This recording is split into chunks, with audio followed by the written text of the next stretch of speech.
जय माता दी, राधे राधे। आइए सुनते हैं दीपावली की पौराणिक कथा। एक बार सनत कुमार ने ऋषि मुनियों से कहा, महानुभाव, कार्तिक की अमावस्या को प्रातः काल स्नान करके भक्ति पूर्वक पितृ तथा देव पूजन करना चाहिए। उस दिन रोगी तथा बालक के अतिरिक्त किसी अन्य व्यक्ति को भोजन नहीं करना चाहिए। सायंकाल विधि पूर्वक लक्ष्मी का मंडप बनाकर उसे फूल, पत्ते, तोरण, ध्वजा और पताका आदि से सुसज्जित करना चाहिए। अन्य देवी देवताओं सहित लक्ष्मी का षोडशोपचार पूजन करना चाहिए। पूजनोपरांत परिक्रमा करनी चाहिए। मुनीश्वरों ने पूछा, लक्ष्मी पूजन के साथ अन्य देवी देवताओं के पूजन का क्या कारण है? सनत कुमार जी बोले, लक्ष्मी जी समस्त देवी देवताओं के साथ साथ राजा बलि के यहाँ बंधक थी। तब आज ही के दिन भगवान विष्णु ने उन सबको कैद से छुड़ाया था। बंधन मुक्त होते ही सब देवता लक्ष्मी जी के साथ जाकर क्षीर सागर में सो गए। इसलिए अब हमें अपने अपने घरों में उनके शयन का ऐसा प्रबंध करना चाहिए कि वे क्षीर सागर की ओर न जाकर स्वच्छ स्थान और कोमल शैया पाकर यहीं विश्राम करें। जो लोग लक्ष्मी जी की स्वागत की तैयारियां उत्साह पूर्वक करते हैं, उनको छोड़कर वे कहीं भी नहीं जाती। रात्रि के समय लक्ष्मी जी का आवाहन और विधि पूर्वक पूजन करके उन्हें विभिन्न प्रकार के मिष्ठान का नैवेद्य अर्पण करना चाहिए। दीपक जलाने चाहिए। दीपकों को सर्वश्रेष्ठ निवृत्ति हेतु अपने मस्तक पर घुमाकर चौराहे या शमशान में रखना चाहिए। राजा का कर्तव्य है कि नगर में ढिढोरा पिटवाकर दूसरे दिन बालकों को अनेक प्रकार के खेल खेलने की आज्ञा दे। बालक क्या क्या खेल सकते हैं, इसका भी पता करना चाहिए। यदि वे आग जलाकर खेलें और उसमें ज्वाला प्रकट न हो तो समझना चाहिए कि इस वर्ष भयंकर अकाल पड़ेगा। यदि बालक दुख प्रकट करे तो राजा को दुख तथा सुख प्रकट करने पर सुख होगा। यदि वे आपस में लड़ें तो राजयुद्ध होने की आशंका होगी। बालकों को रोने से अनावृष्टि की संभावना करनी चाहिए। यदि वे घोड़ा बनकर खेले तो मानना चाहिए कि किसी दूसरे राज्य पर विजय होगी।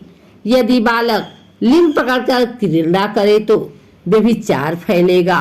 यदि वे अंजल चुराएं तो इसका अर्थ होगा कि राज्य में अकाल पड़ेगा। एक पौराणिक कथा के अनुसार एक गांव में साहूकार रहता था। उसकी बेटी हर दिन पीपल के पेड़ पर जल चढ़ाने जाती थी। जिस पीपल के पेड़ पर वह जल चढ़ाती थी, उस पेड़ पर माँ लक्ष्मी का वास था। एक दिन लक्ष्मी जी ने साहूकार की बेटी से कहा कि वह उसकी मित्र बनना चाहती हैं। लड़की ने जवाब में कहा कि वह अपने पिता से पूछकर बताएगी। घर आकर साहूकार की बेटी ने पूरी बात बताई। बेटी की बात सुनकर साहूकार ने हाँ कर दी। दूसरे दिन साहूकार की बेटी ने लक्ष्मी जी को सहेली बना लिया। दोनों अच्छी सखियों की तरह एक दूसरे से बातें करती। एक दिन लक्ष्मी जी साहूकार की बेटी को अपने घर ले आई। लक्ष्मी जी ने अपने घर में साहूकार की बेटी की खूब आदर किया और पकवान परोसे। जब साहूकार की बेटी अपने घर लौटने लगी तो लक्ष्मी जी ने उससे पूछा कि वह उन्हें कब अपने घर बुलाएगी। साहूकार की बेटी ने लक्ष्मी जी को अपने घर बुला लिया, लेकिन आर्थिक स्थिति ठीक न होने के कारण वह स्वागत करने में घबरा रही थी कि क्या वह अच्छी तरह से स्वागत कर पाएगी। साहूकार अपनी बेटी की मनोदशा को समझ गया। उसने बेटी को समझाते हुए कहा कि वह परेशान न हो और फौरन घर की साफ सफाई कर चौका मिट्टी से लगा दे। 4 बत्ती वाला दिया लक्ष्मी जी के नाम से जलाने के लिए भी शाहूकार ने अपनी बेटी से कहा। उसी समय एक चील किसी रानी का नौलखा हार लेकर शाहूकार के घर आ गई। शाहूकार की बेटी ने उस हार को बेचकर भोजन की तैयारी की।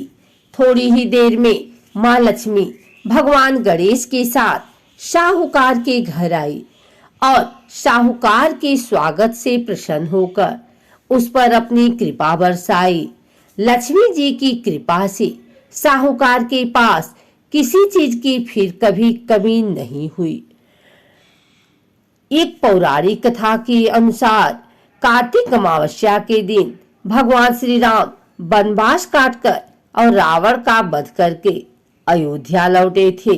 भगवान राम के अयोध्या आगमन पर लोगों ने दीप जलाकर उत्सव मनाया था। तभी से दिवाली मनाई जाती है। और एक कथा के अनुसार एक नरकासुर नाम का राक्षस था। राक्षस ने अपनी असुर शक्तियों से देवता और जनमानस को परेशान कर रखा था। इतना ही नहीं, इस राक्षस ने साधु संतों की 16,000 स्त्रियों को बंदी बना लिया था।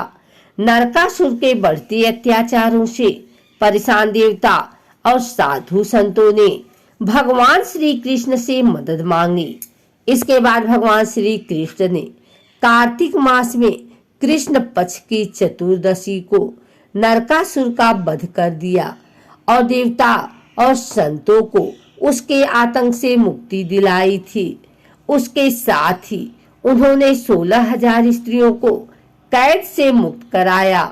कहते हैं कि इसी खुशी में दूसरे दिन यानी कार्तिक मास की अमावस्या को लोगों ने घरों को दिए से सजाया। तभी से नरक चतुर्दशी और दीपावली का त्योहार मनाया जाने लगा।